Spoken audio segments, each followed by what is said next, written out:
Welcome to GVS Square Healthy Lifestyle, where we're exploring key elements of a healthy lifestyle, especially tailored for students.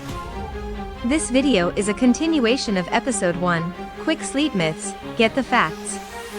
If you haven't seen the previous episode, make sure to check it out first to learn the basics of how sleep can boost your focus, energy, and academic performance, tips to prioritize sleep as a student. I can catch up on sleep over the weekend. Reality, you can't really make up for lost sleep. Consistency is key. I only need 4 to 5 hours of sleep to function.